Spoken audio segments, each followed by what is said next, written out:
नमस्कार दोस्तों, स्वागत है आपका अपने चैनल धार्मिक ज्ञान डबल वन में। आपसे रिक्वेस्ट है कि वीडियो को अंत तक जरूर देखें। वीडियो पसंद आए तो लाइक करें, साथ ही दोस्त, रिश्तेदार में शेयर एंड सब्सक्राइब जरूर करें। इससे हमें वीडियो बनाने का मोटिवेशन मिलता है और इस तरह की सच्ची धार्मिक ज्ञान की बातें लाते रहेंगे। आज हम दोस्तों, एक प्राचीन कथा के अनुसार मकर संक्रांति के दिन इस एक चीज का दान जरूर करना चाहिए। दोस्तों, हर साल मकर संक्रांति का पर्व मनाया जाता है। जब सूर्य देव मकर राशि में प्रवेश करते हैं तो इस दिन को मकर संक्रांति कहा जाता है। मकर राशि के स्वामी शनि देव है। इस दिन सूर्य देव अपने पुत्र शनि से मिलने के लिए आते हैं।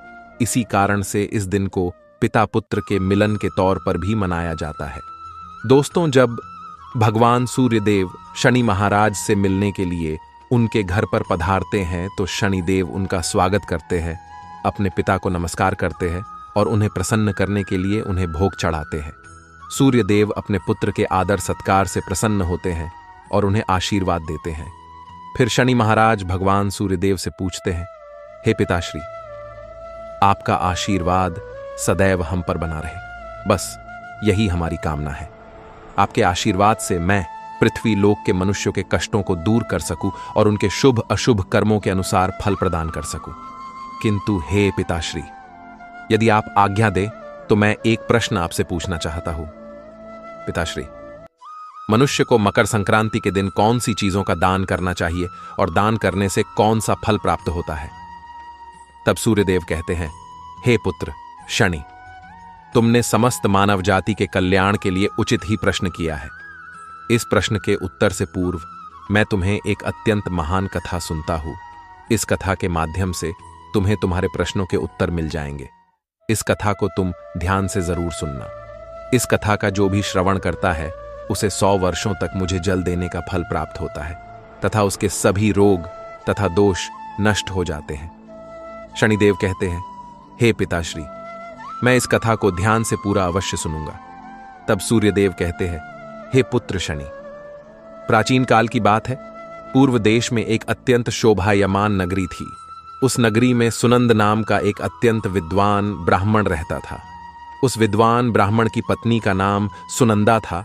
वे दोनों ही अत्यंत धार्मिक और पुण्यवान थे। सुनंद प्रतिदिन नित्य कर्म से निवृत्त होकर सूर्य को अर्घ्य देकर अपने दिन की शुरुआत करता था। सुनंद की एक पुत्री थी जिसका नाम सुकन्या था। सुकन्या बड़ी ही सुशील, चरित्रवान और गुणवान थी। बचपन से ही सुनंद ने अपनी पुत्री को बड़े प्रेम से पाला था। उसने उस पर सभी प्रकार के संस्कार डाले थे। फिर जब सुकन्या बड़ी हुई तो सुनंद को अपनी पुत्री के विवाह की चिंता सताने लगी। फिर एक दिन एक अच्छा रिश्ता देखकर सुनंद ने अपनी पुत्री का विवाह नजदीक के एक गांव के मुखिया के बेटे के साथ कर दिया। गांव का मुखिया बहुत ही धनवान था। सुकन्या के ससुराल में किसी चीज की कोई कमी नहीं थी। सुकन्या भी अपने ससुराल में बड़े मौज से रहने लगी। कुछ ही दिनों के बाद सुकन्या अपने पिता के द्वारा दिए गए संस्कारों को भूल गई। पहले वह रोज सुबह उठकर सूर्य को अर्घ्य देती थी। अब उसने सूर्य की तरफ देखना भी बंद कर दिया। दिन भर घर में पड़े पड़े आराम करती रहती थी। सुकन्या का पति भी काम में व्यस्त रहता था। वह भी किसी प्रकार के कोई धार्मिक कार्य नहीं करता था। उसने कभी सूर्य को जल नहीं दिया, कभी दान धर्म नहीं किया। फिर कुछ ही दिनों के बाद सुकन्या का पति घोर बीमारी से ग्रसित हो गया। उसे कोढ़ का रोग हो गया और वह घर पर ही पड़ा रहने लगा, जिससे सुकन्या अत्यंत दुखी हो गई। उसे अपने पति की ऐसी हालत देखी नहीं गई। धीरे धीरे सुकन्या के ससुराल की सारी संपत्ति नष्ट हो गई और सारा धन समाप्त हो गया, जिससे सुकन्या के ससुराल के लोग बहुत दरिद्री हो गए। फिर एक दिन सुकन्या के पिता सुनंद उससे मिलने के लिए उसके घर पर आ गए। सुकन्या के ससुराल की हालत देखकर सुनंद बहुत दुखी हुआ। उसने अपनी पुत्री से बात की और इसे भाग्य के लेखा समझकर वह वहां से लौटकर अपने घर चला आया। सुनंद भगवान सूर्यदेव से प्रार्थना करने लगा और पूछने लगा, हे प्रभु, मैंने तो प्रतिदिन आपकी सेवा की है, प्रतिदिन आपको जल चढ़ाया है, किंतु फिर भी मेरी पुत्री को इतना कष्ट क्यों उठाना पड़ रहा है? फिर उस रात को भगवान सूर्यदेव सुनंद के सपने में आते हैं और कहते हैं, हे वत्स, तुम्हारी पुत्री उसके कर्मों का फल ही भोग रही है। तुमने अपनी पुत्री पर जो जो संस्कार डाले थे वह सब कुछ भूल चुकी है। इसीलिए तुम जाकर अपनी पुत्री को उन संस्कारों की याद दिलाओ और आने वाली संक्रांति के दिन उसे गुड़ का दान करने के लिए कहो। फिर सुनंद दूसरे दिन सुबह जल्दी उठकर सुकन्या के घर पर जाता है और उसे यह सारी बात बताता है। सुकन्या को अपनी भूल समझ में आ जाती है और वह अपने पिता की बात को मानकर मकर संक्रांति के दिन का इंतजार करने लगती है। फिर जब मकर संक्रांति आती है तो सुकन्या सुबह उठकर स्नान आदि करके सूर्य देवता को अर्घ्य देती है और सूर्य मंदिर में जाकर गुड़ का दान करती है, जिससे सूर्य देव अत्यंत प्रसन्न हो जाते हैं और सुकन्या को आशीर्वाद प्रदान करते हैं। सुकन्या के पति का कोढ़ रोग भी नष्ट हो जाता है और उसे कामदेव के समान सुंदर रूप प्राप्त होता है। आइए जान लेते हैं मकर संक्रांति के दिन कौन सी चीजों का दान करना चाहिए। संक्रांति के दिन सफेद तिल के लड्डू बनाए जाते हैं, लेकिन इस दिन काले तिल के लड्डू बनाने का भी बहुत महत्व होता है।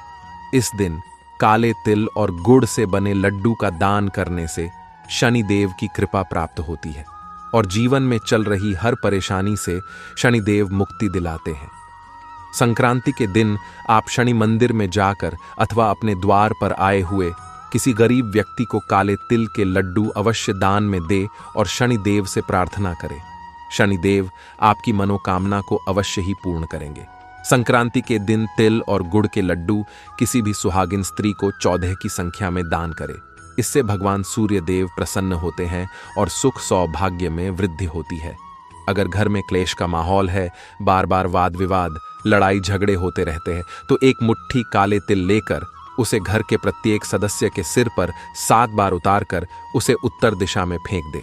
ऐसा करने से घर पर लगी बुरी नजर उतर जाती है और लड़ाई झगड़े समाप्त हो जाते हैं। घर में सुख शांति बनी रहती है। चंद्र, शुक्र और राहु दोष के कारण घर पर जो भी समस्याएं निर्माण हो रही हैं, उनसे छुटकारा पाने के लिए संक्रांति के दिन गौ माता को हरा चारा खिलाना चाहिए। इस दिन द्वार पर आई गौ माता को हरा चारा खिलाकर उन्हें नमस्कार अवश्य करें। गौ माता के आशीर्वाद से सभी ग्रहों के दोष नष्ट हो जाएंगे। संक्रांति के दिन रात को सोते समय इस एक उपाय को अवश्य करें। इससे मानसिक कष्टों से मुक्ति मिलती है। सोते समय अपने सिरहाने में तांबे के लोटे में जल भरकर रखें और सुबह उठने के बाद उस पानी को ग्रहण करें। इससे शारीरिक और मानसिक रोगों से मुक्ति मिलती है। मकर संक्रांति पर सूर्य से शुभ फल पाने के लिए तांबे का सिक्का या चौकोर टुकड़ा नदी में प्रवाहित करना चाहिए, क्योंकि तांबा को सूर्य देव की धातु माना जाता है। इस तांबे की वस्तुओं का दान करने से तथा तांबे के पात्र में जल का पान करने से कई प्रकार के रोगों से छुटकारा मिलता है। तांबे का सिक्का नदी में प्रवाहित कर देने से आपके शरीर के अंदर के सभी रोग नष्ट हो जाते हैं। अगर ऐसा करना संभव न हो तो गुड़ एवं कच्चे चावल एक लाल कपड़े में बांधकर नदी में प्रवाहित करें। ऐसा करने से कुंडली में स्थित सूर्य दोषों में कमी आती है और बुरे दिन दूर होते हैं। शमी का पेड़ शनिदेव को अत्यंत प्रिय होता है।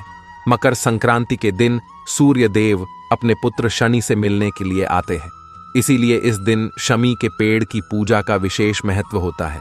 इस दिन अगर शमी के पेड़ का रोपण करके उसकी पूजा करते हैं तो सूर्य देव और शनि देव दोनों की विशेष कृपा प्राप्त होगी। संक्रांति के दिन घी का दान करना शुभ होता है। इस दिन घी का दान करने से मान सम्मान, यश और भौतिक सुविधाओं की प्राप्ति होती है।